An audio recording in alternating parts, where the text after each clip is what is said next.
And in this section I'm going to talk about, give you a brief run through of the sort of history of the way that systematic reviewing is developed as a social scientific approach in its own right, and then give you some ways of thinking about how we might think about the different approaches to systematic reviews, because there's quite a lot of talk in the literature now about systematic reviews, and it's quite confusing when you look at some of this literature to understand how these different approaches relate to each other, because the people who are advocating these different approaches don't always talk and using the same language, and don't talk to each other in relation to how their reviews position to other approaches. So that's the sort of thing we're going to try and get through in this session.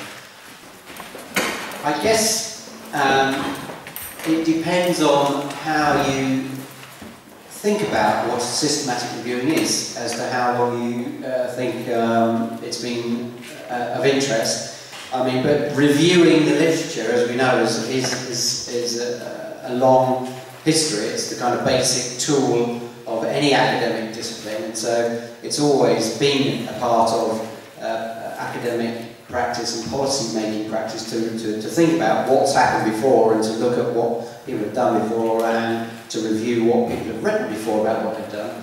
But I suppose the more formal approach to thinking about how we might do this in a systematic way, we tend to kind of locate the date of that in the kind of 1970s, and specifically around interest in a particular approach to bringing literature together called meta-analysis. The first international collaborations which brought together researchers, policymakers, practitioners from across the world to think about how to do this was the Cochrane collaboration, and that developed out of work on systematic reviews in the maternal and infant care field in the UK. And the Cochrane collaboration now has grown into a very large-scale international effort that involves patients, clinicians, policymakers, industry, across government, across the world. And it is a very large-scale organisation which receives various kinds of funding streams from both industry, in the form of its relationship with academic publishers, and from governments to run review groups or to support review groups who do work producing systematic reviews in healthcare, across the whole range of healthcare. And Cochrane also was instrumental in, there's a Cochrane group that is specifically made up of healthcare users. And they have acted as a pressure group, if you like, within that community for the involvement of healthcare users in the process of systematic reviewing and in the process of making choices about what things are important to do systematic reviews about. More recently, there's been a parallel organisation developed, which called the Campbell Collaboration, which is tried to do the same sort of thing in social sciences, which has got three principal groups: social welfare, education, and criminal justice. And they are trying to build a similar kind of international network to produce systematic reviews in those fields. And that started in 2000. And I mean, it's a small but growing international network of people who are interested in those areas. And the epicentre, where we're based, is a partner in both the Cochrane collaboration and the Campbell collaboration. A lot of the work in the Cochrane, well, virtually all of the work in the Cochrane collaboration has historically focused on doing systematic reviews of what works questions. So these are questions about which intervention is most effective for a particular condition with a particular, for a particular outcome, And the approach used to that is a type of systematic reviewing called meta-analysis. And similarly, the Campbell collaboration is also focused on that type of question and that type of systematic review.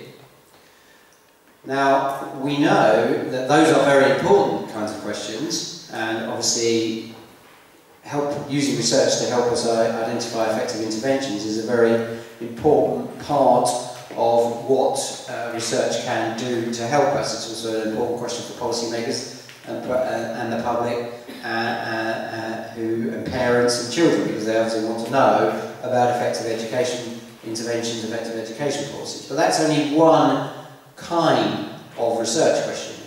As we know, there are lots of different kinds of research questions that we use research to address, and those different kinds of research questions use different kinds of methods. They may have different ontological and epistemological assumptions that underpin them.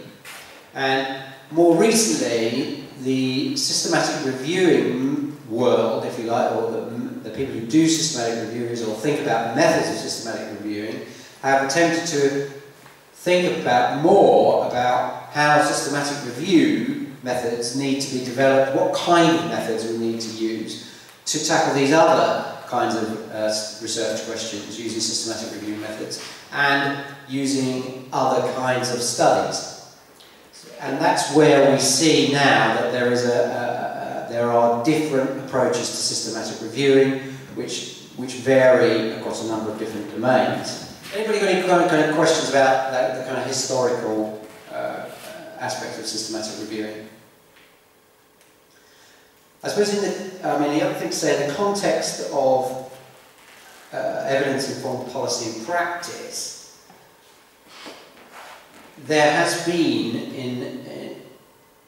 in policy making the interest or the link to systematic reviewing is comparatively recent in most countries, I think, and it's been systematic reviewing has been linked to the idea of evidence-informed policy and practice, and has been linked because of that to a particular kind of systematic review, the meta-analytic systematic review. But it's important to recognise that as policy makers and people who work in the policy world, I'm sure you all know this already, there are lots of different kinds of questions that you want to address, and lots of different kinds of questions that you need to address and think about how you use evidence to make policies. So therefore, we are not limited to any particular kind of systematic review approach when we are thinking about using systematic reviews to inform evidence, to help us create evidence to inform policy and practice.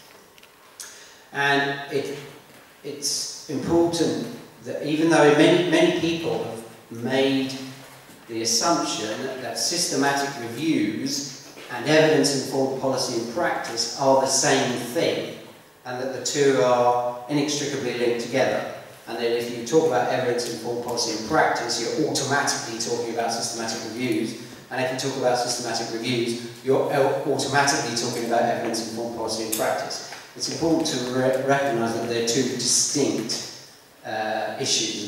They're related as a phenomena, they're kind of related to each other in policy and practice, and that their emergence historically was related, but they're not exactly the same thing.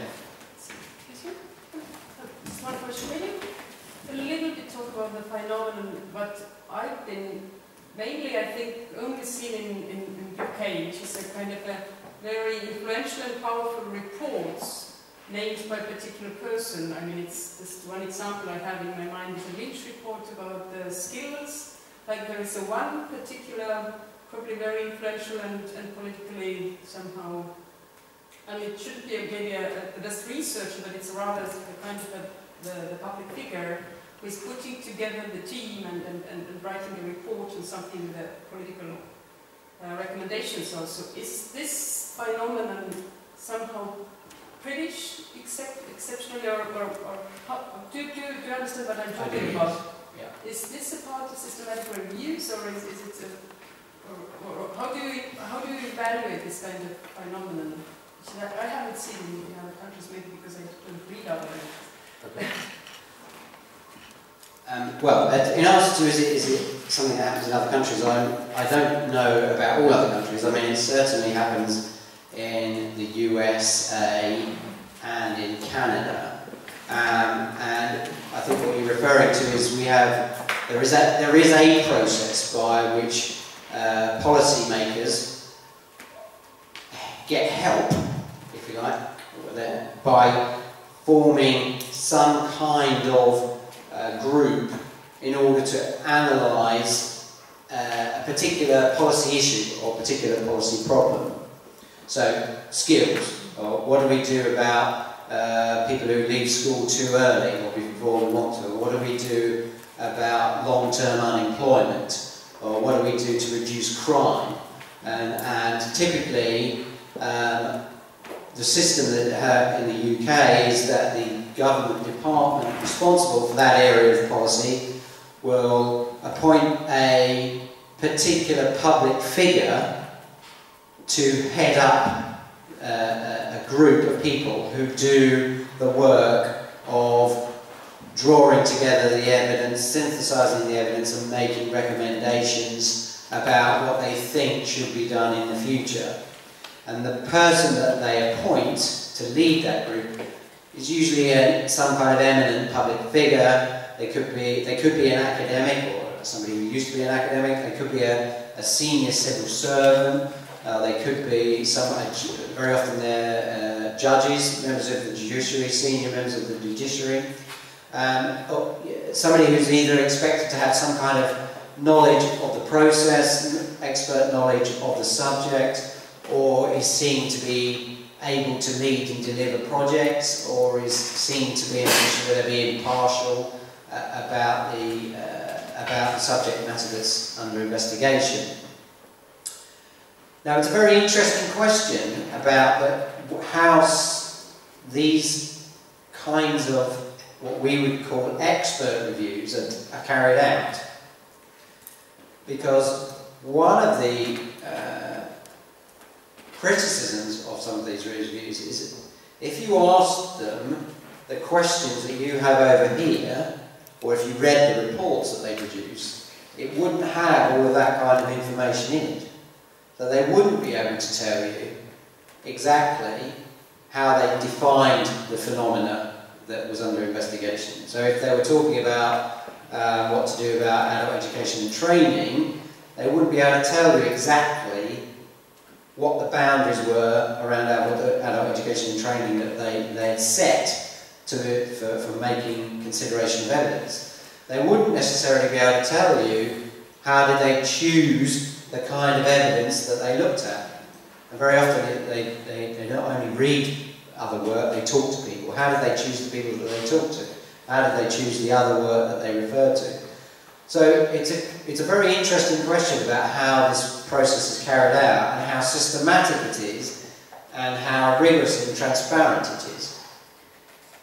Part of the evidence-informed policy and practice argument has been to policymakers is that, well, perhaps you need to be thinking a bit more about some of these questions in those kinds of reports.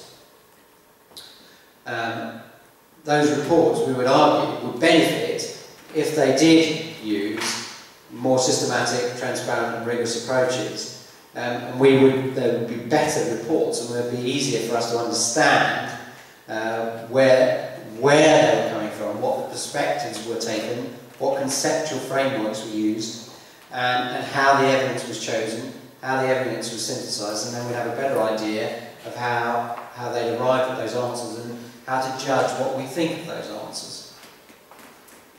Am I right to say that, but on the other hand, they are more politically influential than any other report? I mean, it's the way they are done, and the public figure there makes the selling point somehow of the report, which, I mean, they are sold in advance in a way.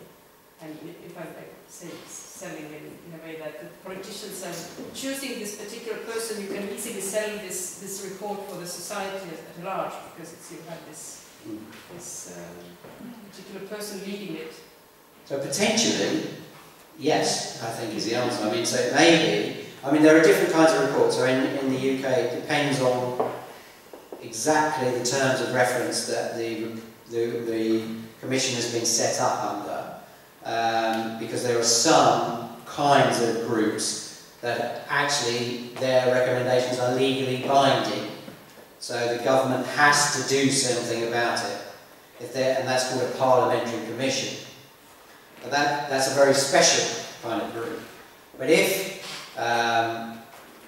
for some other groups, the government or the policymakers don't have to do anything about it, what this team says. And you'll find that there's many examples of these kinds of reports around the corridors of many departments of government that have been put on a shelf and forgotten and never see the light of day again, and their recommendations entirely forgotten. So it doesn't necessarily mean that anything more will be done with the contents of the report, but it can, if that person is a very public figure and the government or the policymakers have been very public about it, it's quite difficult for them to then ignore it.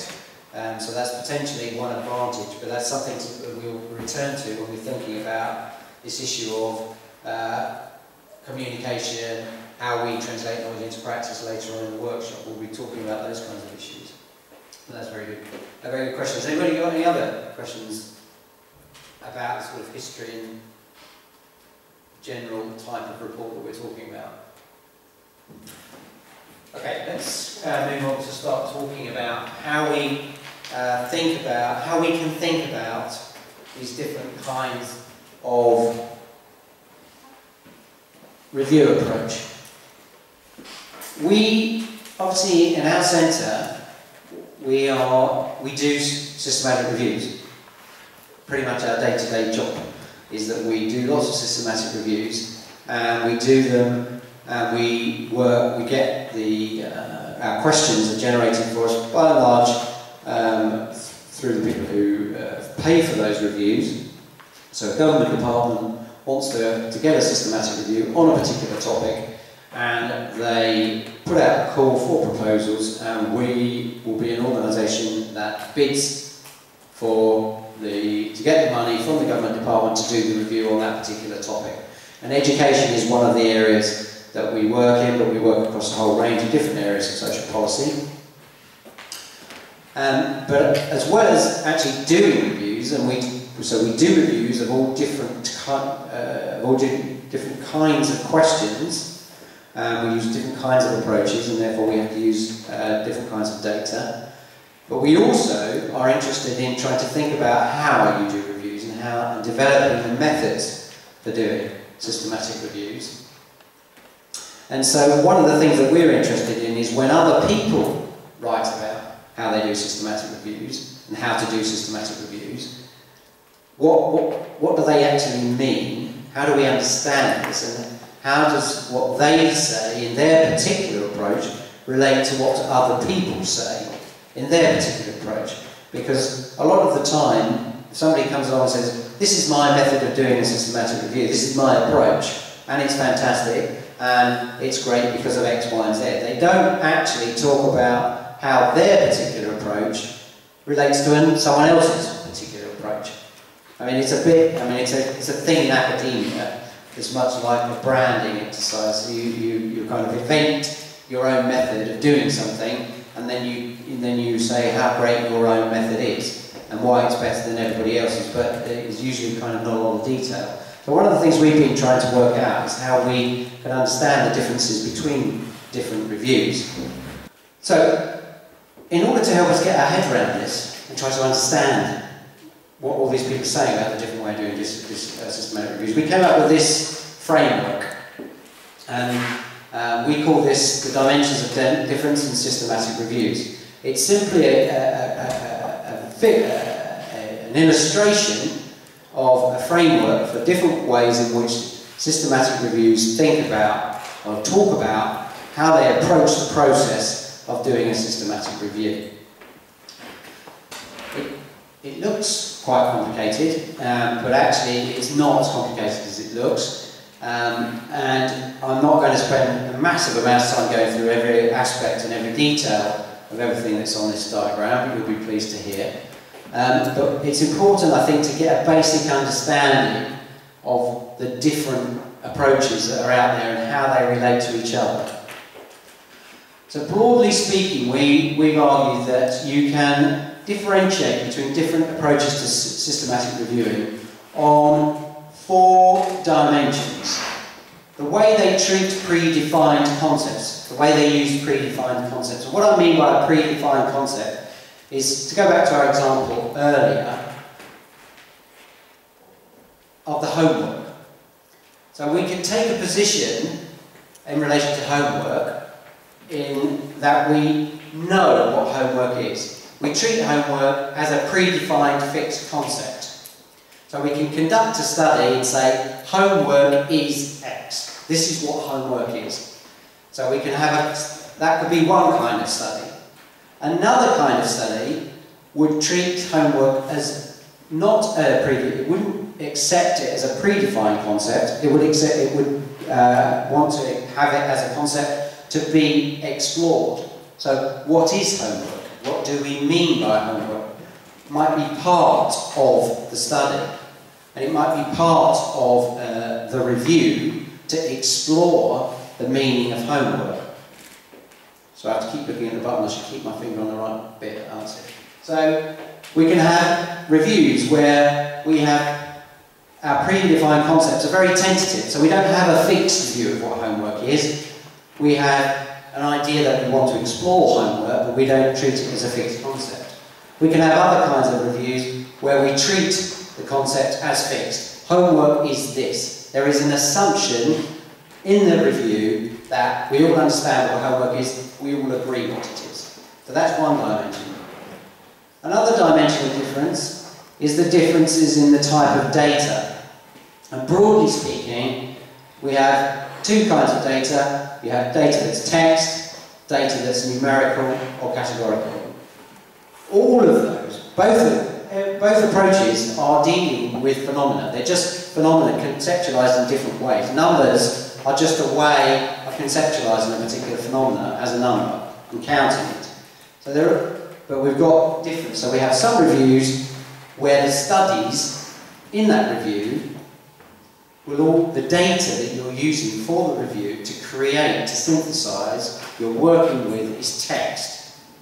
So the language that's often used for those kinds of studies is qualitative research, where there have been focus groups, where there have been interviews, and where you're trying to synthesize studies where you've had lots of studies where they've used focus groups and interviews, they've produced themes, they've got quotes, you're producing using that kind of data.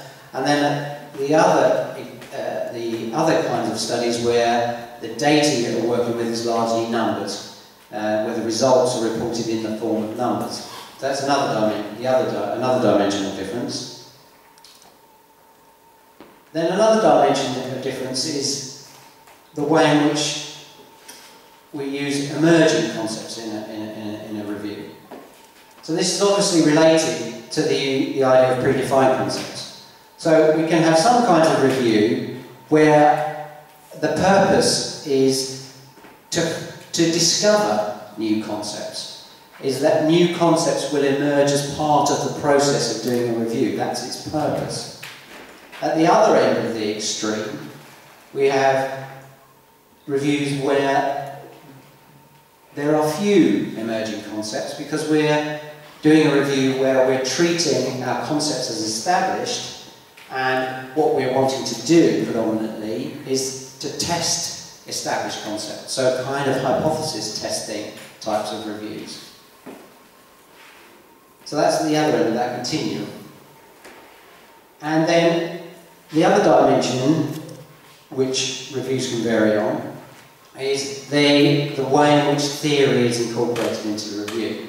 So we have some reviews where the reviewers are quite explicit about their intention is to generate new theoretical concepts or new theoretical understandings about a phenomenon.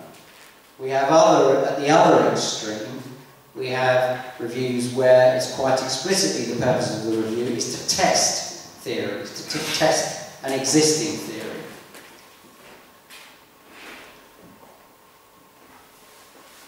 Broadly, so we have these dimensions of difference, and then in the literature on synthesis, there are two concepts that have emerged, are emerging or differentiating between different approaches to reviewing.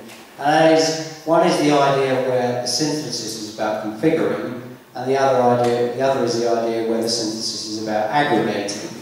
So, if we think of configuring and aggregative, these are, if you like, metaphors for helping us to understand what a review is trying to do. So, we have reviews where, if you like, the underlying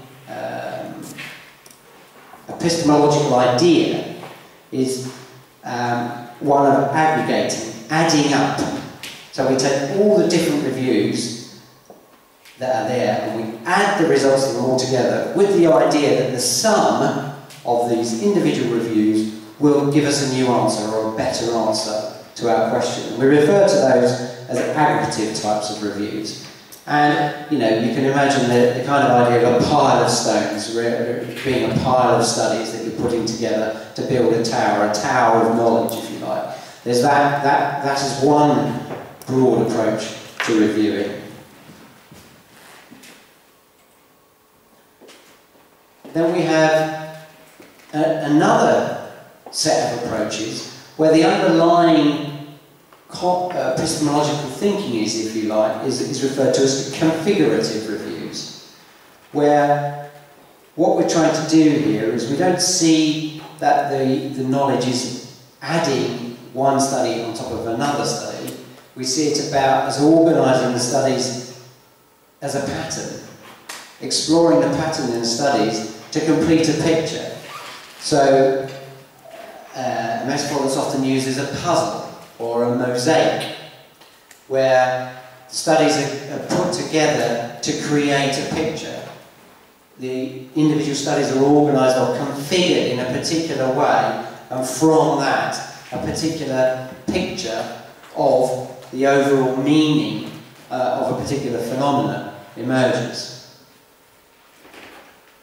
Now, the point of telling you this is really, it's important because sometimes people argue about whether one approach to a review is better than another in the absence of considering what the underlying purpose of the review is. So you can see configurative and aggregative are not attempting to do the same thing. So they're both attempting to do something that's slightly different. So they're not necessarily competing with each other. So it's not necessarily the case that configurative types of review approaches are better than aggregative types of review approaches, or vice versa. It very much depends on the purpose of the review, the question that's expressed in the review question, and the ways in which the reviews are done. But it is important to recognise that it's rarely the case that a review fits very simply and nicely at one end of this continuum or another on all of the different dimensions. So the idea of you can just take any single review and it will very neatly plop either here or here would be nice in some ways, but this is social scientific research which is complex, and so actually we need to recognise that it's rarely the case that things are entirely at one end or another. So even when you're in a situation where you're hypothesis testing, in a meta-analytic review, for example, you often have emerging concepts because the meta-analysis will generate new ideas and new questions and new phenomena that you can't explain from the existing research and the existing meta-analysis. So they lead on to more questions, more research and more analysis. So it's important not to get sucked into the idea that things neatly fall into one category or the other. They're very often, there are kind of different positions on each of the different dimensions. And it's quite useful to keep that clear in your mind when you're looking at any particular review.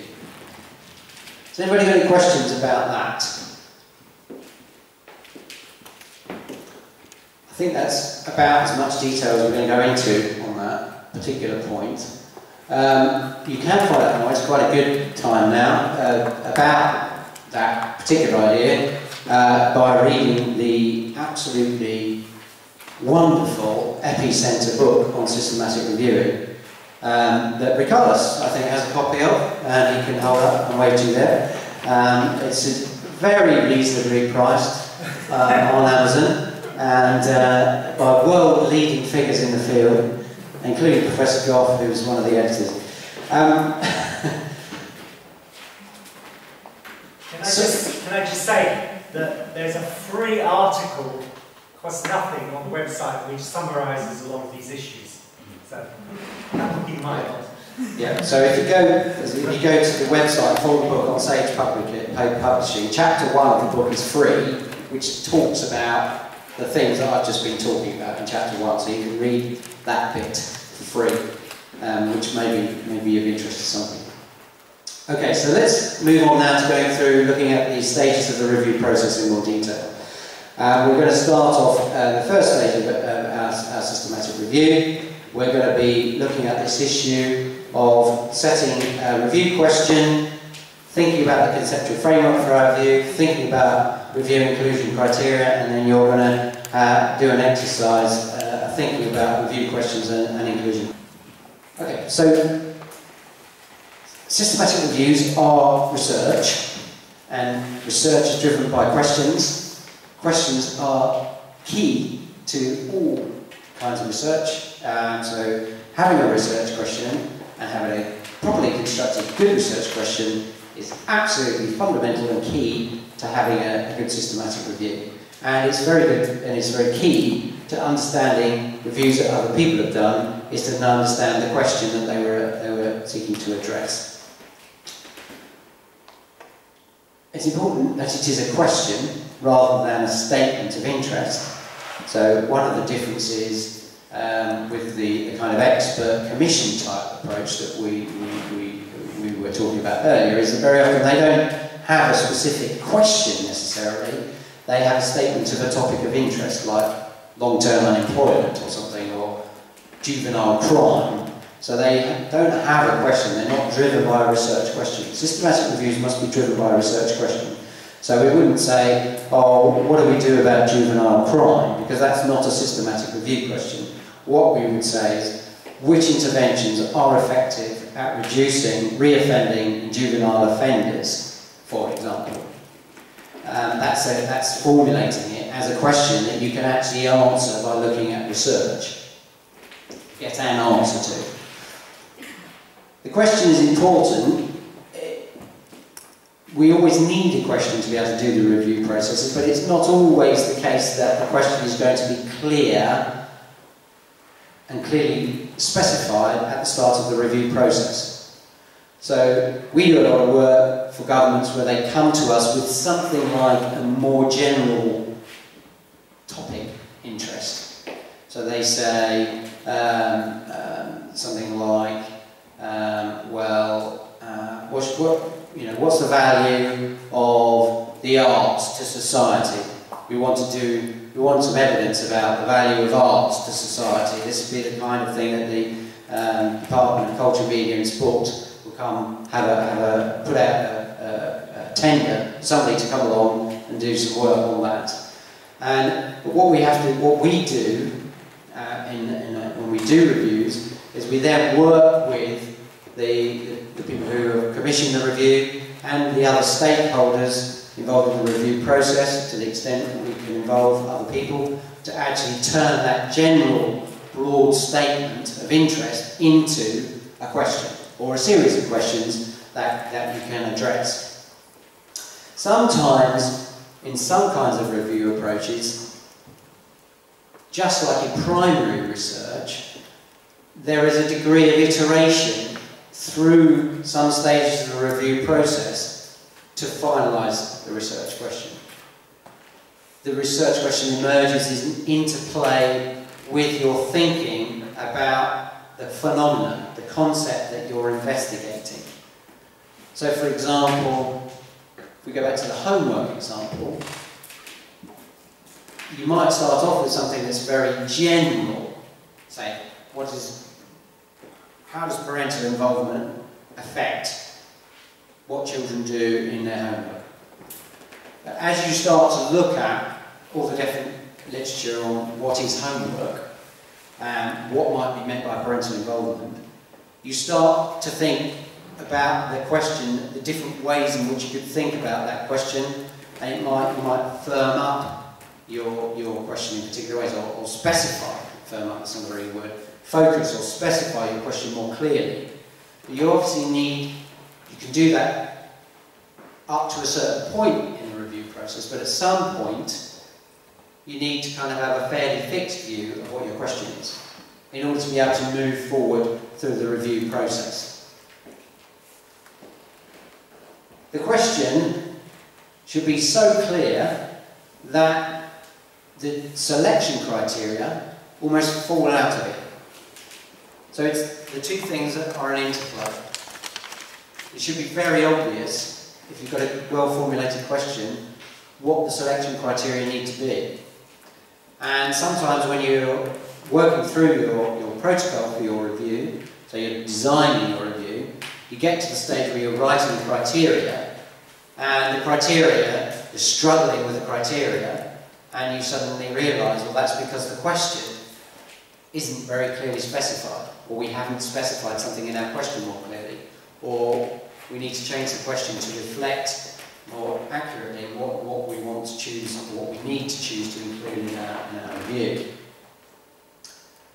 I mean, I suppose it sounds fairly self-evident. It needs to be a clear question. It needs to be something you can answer. I mean, that goes back to the fact it needs to be a question. And I think the point there is, you know, a question like, should we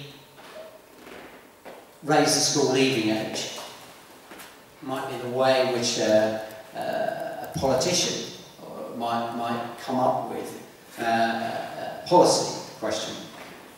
Research cannot answer that question, because should we is not a research question, because you'll need all sorts of other things, all the other things that David referred to in the policy and decision-making process to answer the bit about should. What research can do is say, what, for example, what do the public think about what age children leave school? Or what do children think about what age children should leave school?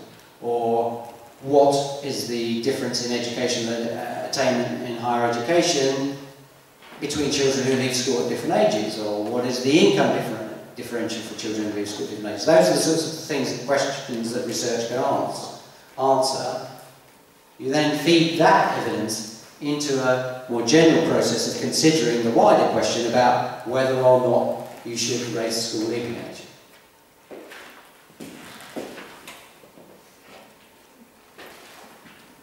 There's lots of different types of questions which can be answered by research, and there's lots of different types of questions that can be answered by systematic review. So if you imagine all the different kinds of research questions that you can have in primary research, you can have the same questions for systematic reviews. And it's important to remember there are all those different kinds of questions that research can address. I'm not going to go through all the different kinds of questions, but there is also the point to remember that there is an argument. I mean, there are a number of different arguments, but our general our perspective is that both in primary research and systematic reviews, different research designs are better for answering different types of questions. So we choose the research design and method that is best for answering the particular question that we wish to address. And that will be our general kind of approach to selecting which kind of review, systematic review approach was best. It's important, one of the criticisms that is often made of meta-analytic approaches to systematic reviewing is that they're lacking in theory. They don't have an underpinning theory. So they're theory light. That's one of the criticisms that people make of those approaches. I don't think that is necessarily the case. You can have meta-analyses that are theory light, and you can have others that are not, where there is a much more explicit approach to theory. All of them do have some theory in them because the theory is underpinning the intervention that's tested, but it's not necessarily made explicit in the reporting of the meta-analysis. So, but it's important for us to know what the theoretical assumptions are that underpin the systematic review that we're doing, and we can see the theoretical assumptions. They become apparent to us in a number of ways in the review process. So, in the actual phrasing of the question, the choice of selection criteria, the ways in which we search, the terms that we use to search in our search strategy, the sorts of information that we get to take out of the studies that we find, and the way in which we synthesize those studies together, the framework which we use. All are based on assumptions that we as reviewers make. These are, and to use fancy words, they can be ontological assumptions, they can be epistemological assumptions. Which basically what we mean is what we think about this phenomena, how we think about this phenomena, what we think it means, and how we gain knowledge of it. And that's all embedded in all of these aspects of the review process. They're all choices, they're all decisions. So what we try to do is to try and make those assumptions as explicit as possible in the review process, so that the reader can then understand the perspective or the way in which we've come at investigating this particular phenomenon. Because, as David said earlier, different ways of investigating a phenomenon may lead you to different answers. It's not necessarily the case that one's right and one's wrong. It's about looking at things with different ways and with different types of understandings. So this was an example. We're going to have this homework example as a recurrent example that we're going to use through the workshop. So we're going to be returning to this example of homework throughout the workshop and through some of the exercises that you're going to do. But this is the kind of question that you might have, that you might want to do a systematic review on. So this is a broad question, so it's a fairly broad systematic review question, but you may have some sub-questions that are embedded within that very broad question. So conceptual framework, or things that we might think of as aspects of our conceptual framework that are embedded in that question, are reflected in what we think about the nature of homework. What is homework? What we think the outcomes are of homework. What sort of outcomes are we going to be interested in reviewing, including in our review? What we mean by parental involvement. What do we mean by students? What are the underpinning theories we have about relationships between parents and students? What are the underpinning theories we have about the relationship between parental involvement and homework outcomes? How we conceptualize, how we think about the measures. What sort of measures are we thinking are relevant or appropriate? And therefore, what sort of study designs in the primary research do we think would be relevant, would we choose to include in our review? All of these things embed particular assumptions about the meaning we attach to all of those aspects of the question, and how we gain, or the phenomena, the meaning of the phenomena, and how we gain understanding of it. All of that is embedded, and that's what we're talking about when we refer to the conceptual framework. I mean, I'm using words here, and I know that English is your second language as well, so I'm probably speaking far too quickly. So you have to remind me. So how is that? How the people got that in their head so far? Everything that I've said so far, self-evident, or is this too easy for you? Is it things that I'm saying that are not clear? Am I not making the points very clearly?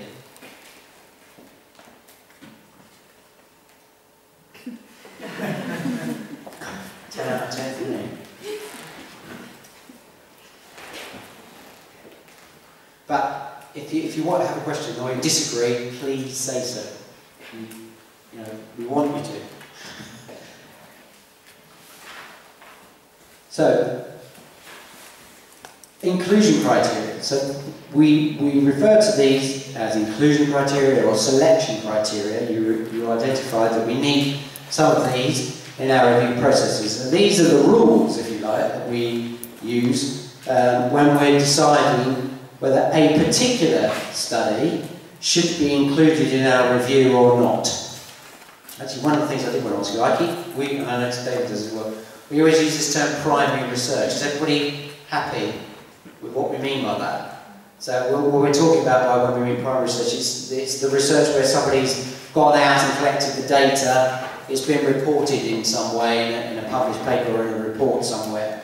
That's what we're referring to when we talk about primary research. So we need some rules. So, you know, we've got our homework question. There's loads and loads of literature on homework out there. If you went into onto the internet and searched Google on homework, you'd be inundated with stuff about homework. And so we clearly need some rules that are going to help us decide in a systematic and transparent way what it is that we are going to include in our reviews. What of all these things are we going to choose to include in our review? When we refer to these as inclusion criteria, or they could be worded as exclusion criteria, i.e. something will be out unless it meets these criteria, or generally a selection criteria. So the sorts of things that people have is something about the phenomenon itself. So we need to define what is homework. So if we want a study, a systematic review of parental involvement in homework, we have to decide, well, what counts as homework for this review. Now, it could just be that we decide, well, everything that anybody says is homework is homework. But then you think, well, what about a study where they're talking about how parents and kids talk about school at home, but they don't use the word homework? So what is it that counts as homework, even if the word homework isn't used? Is there something, are there studies of something that goes on about parental-child interactions around school that doesn't use the word homework, but actually would fit the, would actually be about the phenomena that you're interested in your review? So what kind of students, what kinds of schools, etc., etc. The date of the research, someone was mentioning that earlier. There are different views about that, the importance of the selection date. Obviously, you could go back as far as you like, as far as you can find research if you wanted to. But there are pragmatic reasons very often that we have to choose a date to kind of say, well, we're not going to go beyond before 1990 or 1950 or 1900, partly because research becomes more difficult to find, but also because we can't deal with the volume of research that we would find if we went back a very long way in some subjects. Then that pragmatic reason should really be trying to come up with some better justification other than just because we can't do it. We really should kind of have some conceptual justification as to why we choose a particular date. We might make choices about which kind of research methods we think we want to include. If we think only particular methods are going to be of interest or are the best methods for investigating this particular phenomenon, or if we have a particular approach to reviewing. So if you're thinking you want an aggregative reviews that measures impacts on attainment, for example, and you're thinking that the kind of data you're going to be looking for is quantitative, then you're going to specify that the studies that you include in your reviews, the data is numbers, because that's what you think is answering your question. Then we need to think about languages.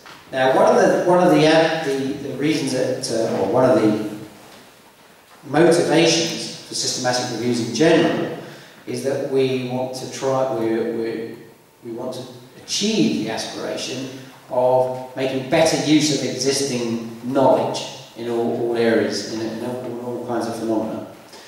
So if we recognise that research done in Lithuania on homework could be just as important and relevant for learning about the effects of parental involvement on homework as research done in London, or in the USA, or in Australia, or in China, or wherever. So one of the aspirations for systematic reviewers is that they find research evidence from anywhere in the world about a particular phenomenon. Now obviously a major limitation for that aspiration is languages. Because if research is published in all different languages, how do you access it? How do you find research that's published in Chinese? If you can find it, how do you read it? How do you understand what that research says? How do you critically appraise it? How do you make judgments, all the judgments you need to make? How do you synthesize it? So there is a real practical problem for systematic reviewing and meeting this aspiration of being and finding all research on a particular phenomenon. And that's one of the reasons why Cochrane and Campbell collaboration were developed, because they're attempts to create international collaborations of people. So you do have people all over the world working on a particular subject.